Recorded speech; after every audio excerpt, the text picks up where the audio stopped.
Welcome to DYW Newsscape with me, your host, Aidan. And today I am joined by the one, the only Stuart MacLeod to talk about how to get into his sector of work, which is magic. Hello, Stuart, and how are you today? Pretty good, Aidan. Good to see you. Love the backdrop. Thank you for giving up your time to support DYW Moray and to help me show young people how to get into your profession and cope throughout lockdown. So So, Stuart, could you please tell the viewers a bit about you and who you are in case they don't know you? So I am originally from Peterhead and I am a magician. And I got into magic when I was about 5 years old and always was interested in it all throughout my schooling in Peterhead and then later going to university in Aberdeen, at the University of Aberdeen.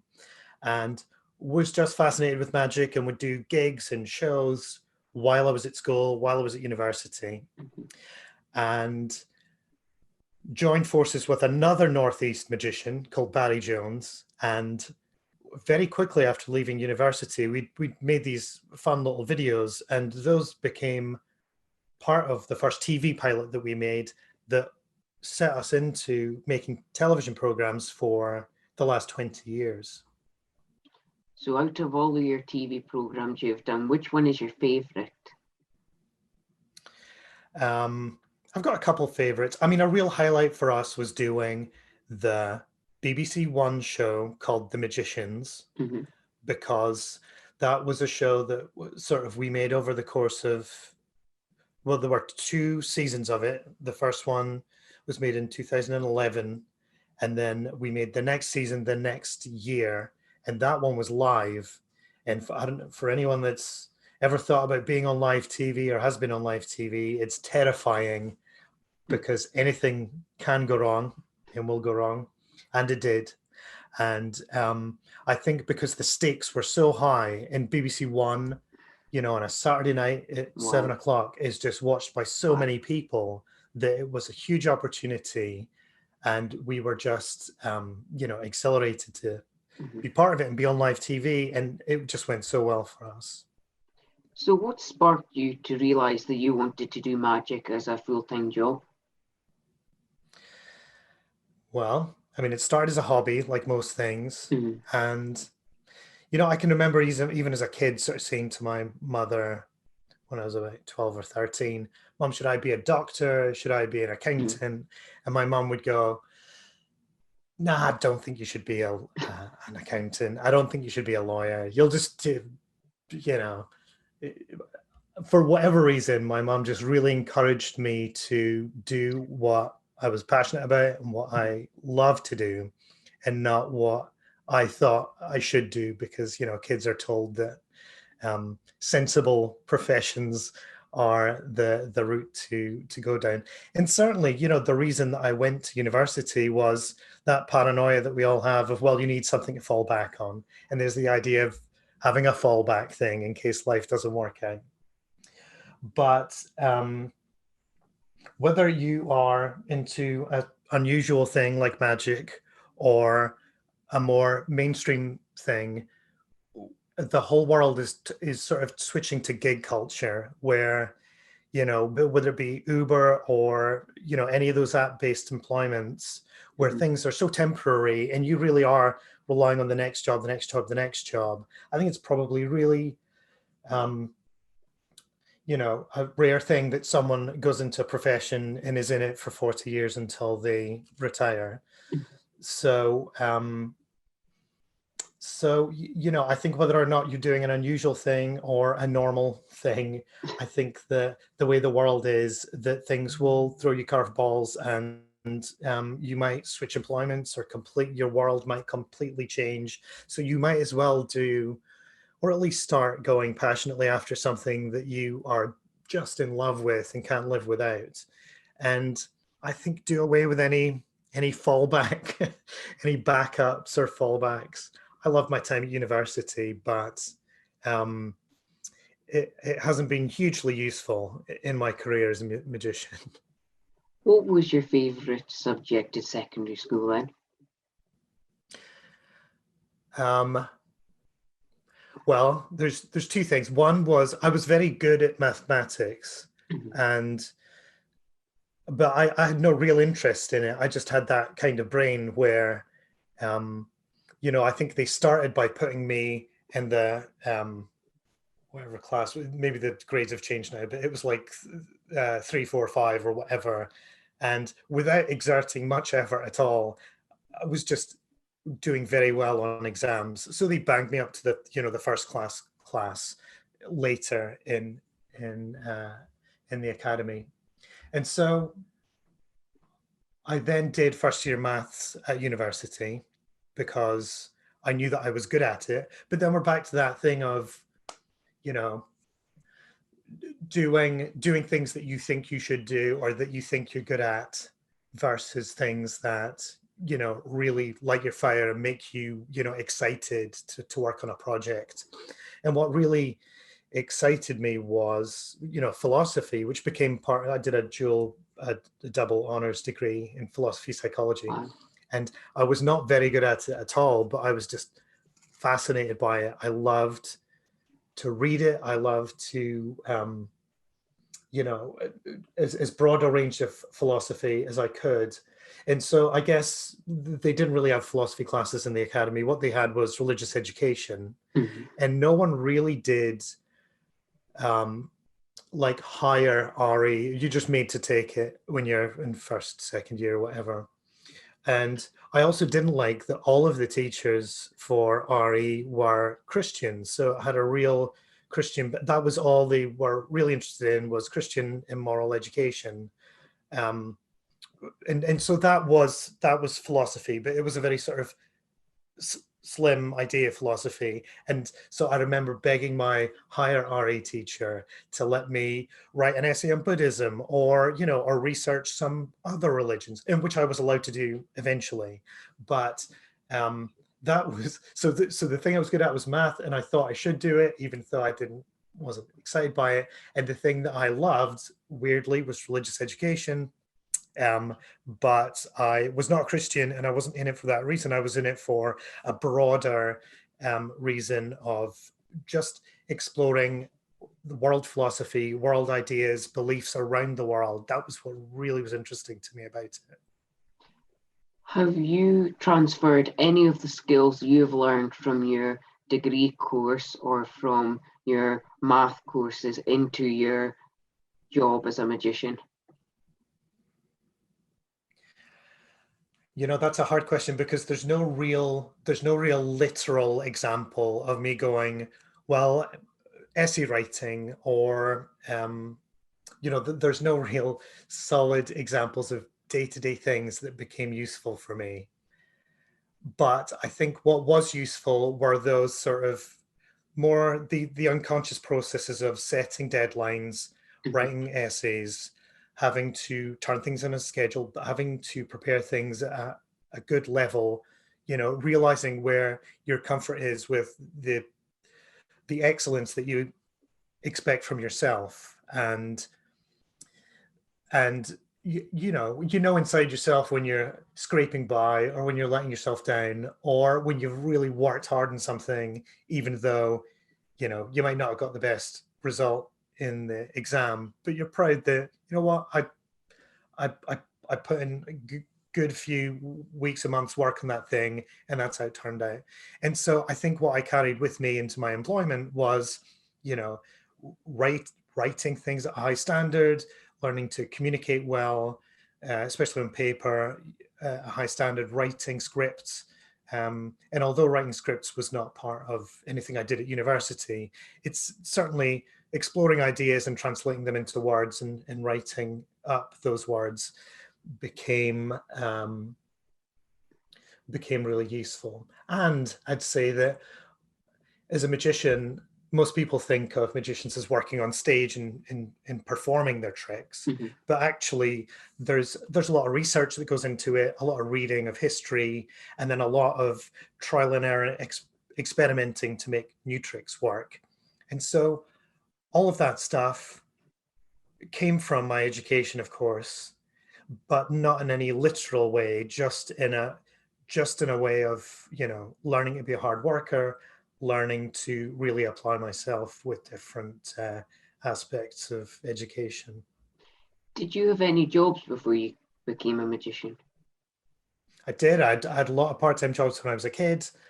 Um, I was, a paper boy when I was 13, and I was, and throughout all this, when I was about 12, I started doing magic for, parties, and I had a little show that I would drive around the northeast of Scotland, sometimes to Elgin, and so that was always a sort of job for me, even as a youngster, and all the way through university. That part-time obsession with magic funded, my time at university. But in between, I was also a postie. In the summer months, I would work in Peterhead and Aberdeen as a postman. And what other weird jobs have I had? And when I was a teenager, I worked in a sports shop called In Sports in Peterhead, and I think it might still be there. But those were like weekend jobs. And it meant that, as well as school, I was doing, working in the sports shop or working as a postie, and I was doing these magic shows. So I was just a very sort of busy teenager. So how did you make the transition from working in the sports shop or as a postman into being a magician? So those jobs were, they were summer jobs, really.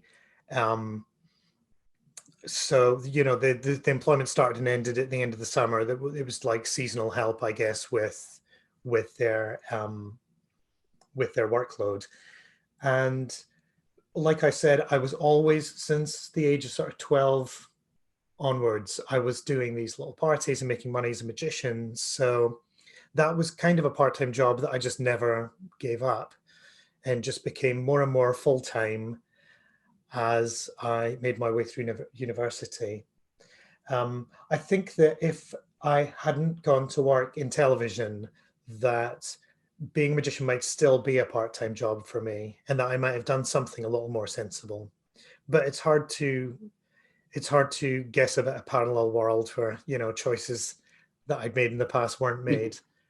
Maybe I would have been a professional magician. I mean, there's certainly half a dozen or so in the Northeast, really brilliant. Some of the best magicians I've seen are up there, and they work as full-time magicians. And I think that's what eventually would have happened upon leaving university.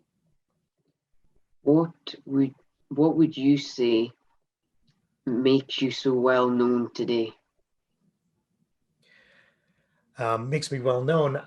I think the working in television, probably, and sort of being tenacious about it, because the entertainment industry is notoriously a gig culture, and television is, especially for someone like a magician that's a variety act, unless you're Paul Daniels, who was a famous magician in the 80s, and you land on television for 25 years, it's really unheard of that a magician would last that long on TV.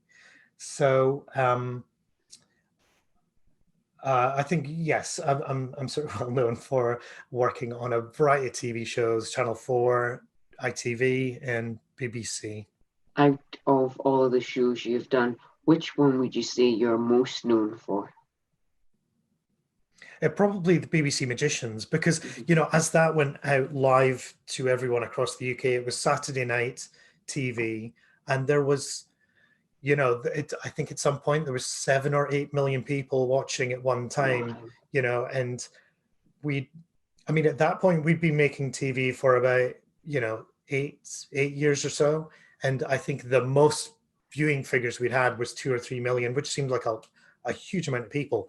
But BBC One primetime Saturday night was just insane. Just, you couldn't imagine that. 8 million people watching at one time.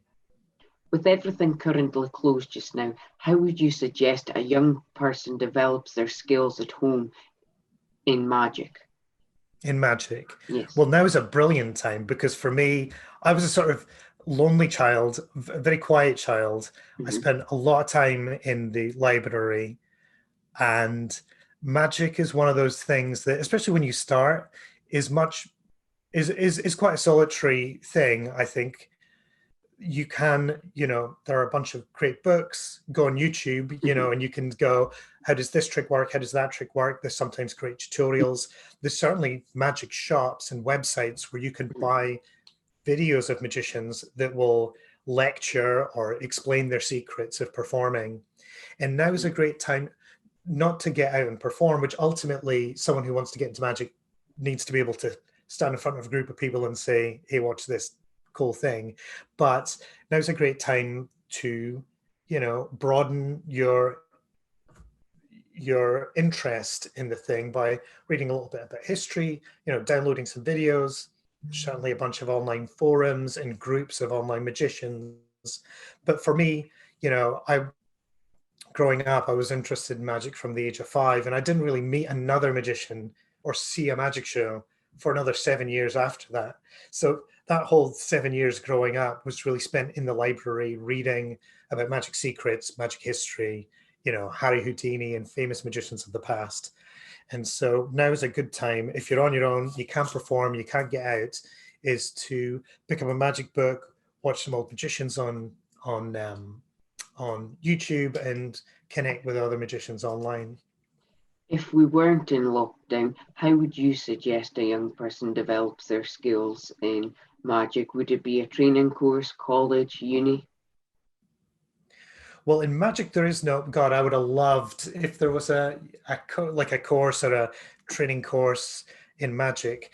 But there wasn't no such thing. And I'm not entirely sure that there is, especially in the northeast of Scotland. But what I did was when I was about your age, we had to do some job training with local businesses. And what I chose to do was to go on job work experience with some professional magicians. And so there was a magician in Aberdeen called Bill Duncan, and Bill would perform, he was employed by the local council to do shows in Duthie Park and busy parks during the summer. And he would do, shows in different parties, different house parties, different events. And he just let me come with him, watch his show. For a couple of the shows, he brought me up on stage and I could do 5 minutes of tricks. And so when I was about your age, doing work experience with another magician was really the only professional training I had, but it was really valuable. So I think if anyone wants to do that, it's such an unusual thing, but they should contact some local professionals and see if they'll let them shadow them or go with them to some of their more public shows and see what goes into putting a show together.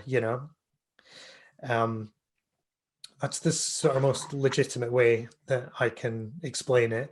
And otherwise, there's lots of opportunities to perform and speak in your local community, whether it be for children or at schools or old folks' homes.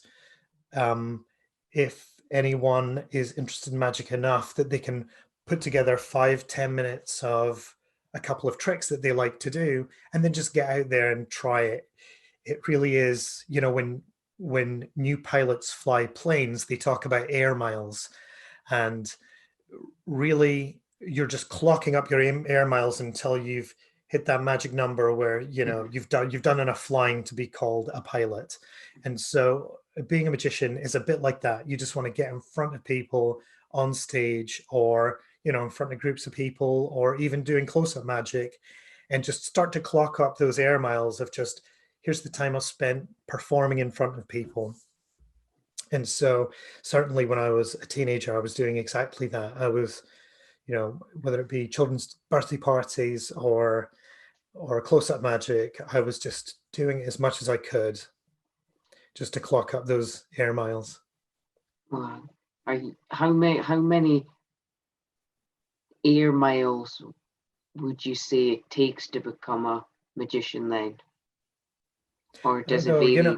I mean, everybody talks about that magic number that Malcolm Gladwell talks about in his book, which is the 10,000 hours. And he talks about how the Beatles, before they were famous, had gone to Germany, and they would play these gigs that were like, they were in a bar and they were playing for like 6 hours or something. And they were doing that every night for 6 nights a week. And so they just got really tight and good as a band because of just the time they spent on stage. And so I don't think it quite takes 10,000 hours to become a magician, but you certainly, once you're past your first 1,000 hours of doing tricks, you're going to be very, very good. Mhm. Are you working on any new projects that you're allowed to say? New projects. So now that I am living in Los Angeles, Mhm. California, I am mainly making television shows. Mhm. And right before lockdown, I was producing a Netflix show called Magic for Humans. And so Wow. we've made 19 episodes, three seasons of Magic for Humans. Yes. And that's a really, really grueling full-time job, writing and creating so many new tricks. Yeah. The host, Justin Willman, performs on the show. And anyone who's got a passing interest in magic or no interest in magic, I'd say go and have a look at this Netflix show, Magic for Humans, because it really is very good, brilliant fun that you can watch with the whole family. It's a really funny show, and it's got thousands of sort of new and inventive tricks in it. We But haven't, go on. sorry, we haven't mentioned it yet, but my background is, if anyone can see it here, is the next greatest magician. Could you please explain why I have put that as my background and how it links to you? Well, you put that to your background, Aidan, because that is, or it was the name of an ITV show. There was a competition show that was kind of like Britain's Got Talent, but for magicians. And what made it different was that everyone who entered the competition was actually voted on whether they were good or bad, not by a panel of celebrity judges that don't really know very much about magic, but they were voted by the other competitors. So it was magicians who know a thing or two about tricks and performing and how things work, voting on who should go through the next round of the competition each time. And so you've put that as your background because me and Barry entered. It's Barry and Stuart, and we got through to the final and then Wow. won the whole season Wow. of Next Great Magician based on competing with 50 other magicians from around the world and being voted by our peers, which is some of the toughest voting audiences there are. Is there any other magicians that the audience might know from the show? Other magicians in the show. Some of the most famous. So now, some of the most famous magicians in the world, people might not actually know their names because we only really get to hear the names of TV stars, but there are some really great magicians working that are touring all the time. And so people might know from the show Jonathan Goodwin. Jonathan's an escapologist, and he was actually on Britain's Got Talent and went through Yes. to the final. He just does these incredible mad Yes. stunts where he gets set on fire and Mhm. hangs by his teeth and all sorts of stuff. Pete Farman was on the show. Pete Yes. is really funny comedy magician, hosts a bunch of TV shows in the UK, and so both of those guys who are brilliant magicians were on the program. Wow. And how did it feel for you and Barry being magicians and being voted by the others and then winning it by voted by other magicians? Well, that's exactly right. It's voted by other magicians, so it was the toughest voting crowd, but such an amazing feeling to have put so much work into what we do over the years. And we don't really enter, we've never been on Fool Us or Britain's Got Talent or America's Got Talent. We haven't really we've done a lot of TV, but never any of those competition shows. And so this is the one and only one that we've taken part in. So just a great feeling to, feel the love of other people in the industry and the support of other magicians who like what we do. The next segment on DYW Newsscape, I am calling Questions from Your Soul. They are questions inspired by Disney Pixar's Christmas release called soul, and they aim to help you, the viewers, get through lockdown and this new year with your friends and your family at home, on Zoom, or now that we're opening up slightly, in the parks or wherever you'd like to meet them. So, Stuart, can you please tell me, where are you happy just now? What am I happy? Yes, where No, are I you? haven't seen the movie. Do you mean physically happy or emotionally happy? Both. Okay, so obviously we're all at home and we have to learn to be happy at home, whether or not we're at home. Um, but I'm sort of, um, so I'm a brand new dad. We've got a baby that's just 16 weeks old, and making her laugh is my new happy place. There's nothing quite as cool or as satisfying as making a baby laugh. So Mhm. my day to day is pulling faces, doing stupid dances, putting on nursery rhymes, and making my daughter laugh. Do you Is my ever new. do you ever do magic tricks for her? I've tried, but I'm not quite sure she's got the cognitive abilities. Yeah, I mean, she's still working out what her hand is. She's like looking at her hand, so she hasn't quite worked out what magic tricks are. But she is, as soon as she knows what it means for something to disappear, I'll see how she reacts to that. What music are you into just now? Man, that makes me feel so old because there were bands in the 90s that I love and I still listen to. Now, luckily for me, one of those bands is still relevant. So when I was your age, I loved Radiohead and I'd go to Yes. every single gig. I've probably seen them live about 8 times. And the last music gig I went to, Tom York had a gig at the Hollywood Bowl here, Hmm. where he played his new album. And Wow. so, that's a band that's 30 plus years old and is aging with me and somehow still somewhat relevant. So that's what, and I just watched that Billie Eilish documentary, the one on Apple Plus Hmm. TV, is excellent, Hmm. and her and her brother are, I mean, what they've got together is just pure Yes. creative magic. Hmm. So since watching that documentary, I've been listening to, Phineas and Billie So Eilish. who inspires you to do your job? Who inspired? That's a funny thing. I was talking to my wife the other day about there's a thing of, if you what would you still do in your life if you knew for a fact that you would fail doing it? Hmm. Because I think that tells us a lot about ourselves. If you Yeah. think about things that you're very happy to be bad at, because it Hmm. tells you that you just really like doing it.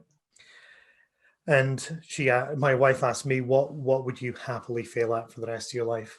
And for me, it is performing. It's doing Hmm. gigs, getting up in front of Hmm. a group of people, no matter if it's 50 or 5,000. I would still happily fail Hmm. just to um, perform tricks. But was there a certain magician that you were so inspired by that you thought I could be like him, and that's why you became a magician? Probably TV magicians when in the Hmm. 80s and 90s when I was growing up. Hmm. We had David Copperfield and Paul Daniels on TV quite regularly. And then when I was, about your age, 16, 17, there were just the greatest TV shows that have ever been made were on British TV. Hmm. So Penn and Teller had a Channel 4 series. Oh. There was a series on Channel 4 called The Secret Cabaret that was like a dark, weird variety show. And there was a BBC Two show called Stuff the White Rabbit. And you could probably still find all these shows on YouTube. And they just that was just the best time for comedy magic that I was just very lucky to grow up in. So, Oh, between stuff the way around. Stuff the White Rabbit's brilliant, and it's actually probably still the best comedy magic show that's ever been made. Definitely worth checking out if you want to see some magic on YouTube. Is there a quote that you live by or something you say to yourself before you go on stage every time to prepare you?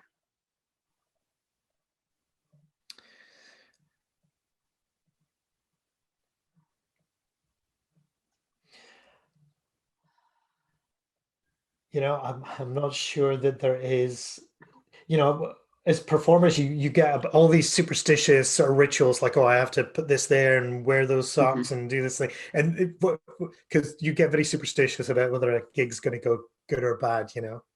But I think that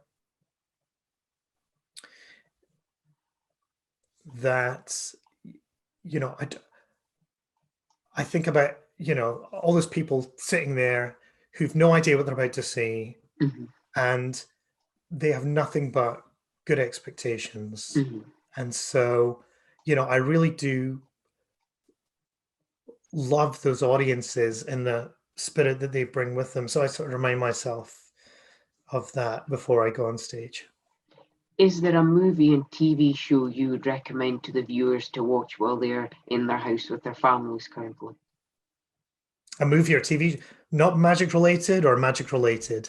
Anything that you are enjoying watching just now? Oh, you know, since when lockdown started, my wife and I tried to watch Joker, and it was so heavy and, you know, dark that we realized that the world's already an upsetting enough place as it was. So after about 5 minutes, and I know it's a brilliant film and we will watch it at some point, I think that we just couldn't stomach it. So we ventured on a year of watching the most feel-good television that there is. So we were watching Great British Bake Off and just a bunch of shows that could keep us in good spirits while, you know, we're in this period of time. So which one's your favourite then that you've watched over the last year? I mean, we're still watching the Great British Bake Off because we started with the most recent ones and we're working our way backwards on Netflix. So I think, you know, there's about 8 seasons of it, and I think we're down to season 3, and then we've still got, you know, another couple to go. But that last one with Matt Lucas and Noel Fielding was just brilliant. I think they're so funny. And very good to see a Scottish person win it. Yes, the first, and there have been so many Scottish people taking part, and you think that's so unfair. They're so good at what they do, and this year, finally, that boy with the baby face won. That was brilliant. What movie would you recommend then? So I just watched Judas and the Black Messiah, which is brilliant, and I'm not sure how long it will be before it's out in the UK, but you know, that's up for an Oscar and might well win because it really is, you know, a brilliant film. My top magic related film is a film called The Prestige that's probably about 10 years old now, but that is a really, you know, I read the book first and it's really very cool. David Bowie's in it, so, you know, it doesn't get cooler than Bowie. So that was great. Wow.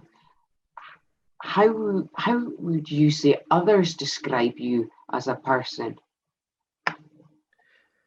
How would others describe me as a person? God, I'd have to ask them. I don't know. I think people think I'm quiet, and that I've got a weird quirk where someone asks me a question, and I don't know how I'm doing with you, Aidan, but I'll take a long time. I'll take a little bit of processing time before I answer their question. And I just think it's a weird quirk of my brain. Sometimes, especially in America, where people are so fast talking and such good communicators, they'll think my brain's just gone on shutdown mode for a minute. So would you say your BBC One show on a Saturday that got about 8 million views is your greatest achievement as a magician? Or is there something that tops it? That's a great achievement. I mean, the things that I personally feel most accomplished by are like private achievements, are sort of working out how tricks work, which of course no one ever really gets to see, because they only see the on the face of it what the effect of the trick is, but they don't really get the methodology behind it. And so I think that I feel most personally satisfied when I've worked hard, sometimes failing, to make a trick work. And so no one ever really gets to see that.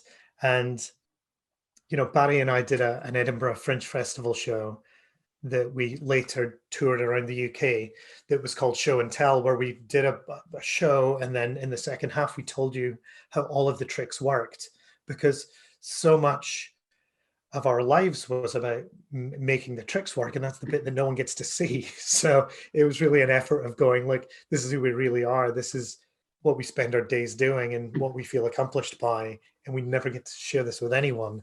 So those are just my private achievements. Yeah. Can you suggest a way for young people to cope during this lockdown? It's really hard for everyone, especially young people, because this is the year where socializing with friends and making friends and being out in the world really teaches you a lot. Yes.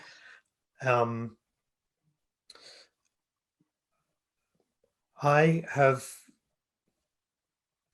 it's sort of what everybody's doing. It's Zooming with friends and Zoom parties, and trying to connect with others.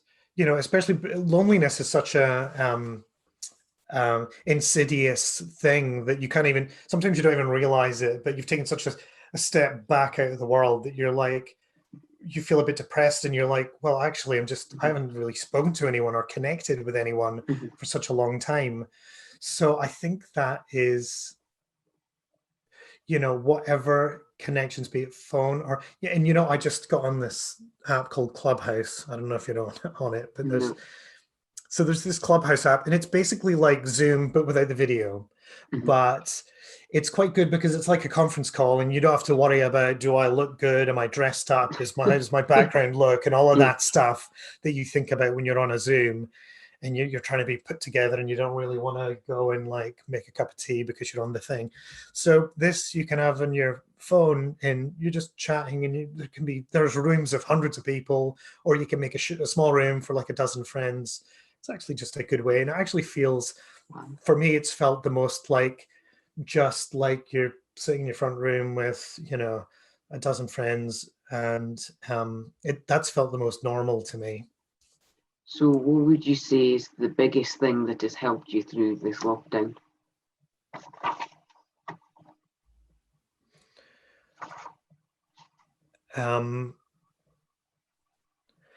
Well, like I said, this year was a big year for me because we bought a house, moved houses, and had a baby. So those have really just occupied my brain completely. But I appreciate that not everybody is in that position to have such big life stuff happening. Most people are sort of so I mean that's just my experience, and that's what I can talk to is, really getting busy. I've never really been a big DIY person, but having bought this house, there's been 100 things that I've had to learn how to paint or build or put together, and that's just been my time. As well as, writing and being creative and reading and staying up to date with my career and performing and other magicians. So with this lockdown, and not many people in your sector of work being able to get out there or get online and perform and get a gig happening, have you been able to enable yourself to do jobs just now and get your magic out there to people? A lot of magicians have done Zoom shows, and they've been very successful at it. And I've enjoyed watching their Zoom shows. I've never done any Zoom shows myself, mainly because this year's been busy with the other stuff. But we did write 2 new specials, long episodes of the Netflix show. So we spent a month with the writers for that show, writing on Zoom. So So really that was a big part of the year too, was preparing for and then writing those shows that have yet to be made because we're still, firmly Yeah. locked in here. Well, thank you ever so much, Stuart. This has been a wonderful time talking to you, and it's been so glad that you have come on here and told people about magic and how to get into your sector of work. This has been DYW Newsscape with Aidan, and we are on the DYW YouTube channel. Please remember hands, face, space, or facts if you live in Scotland like me, and remember, we will all get through this. There is a route plan out to this. Thank you and goodbye, and hope you have enjoyed this.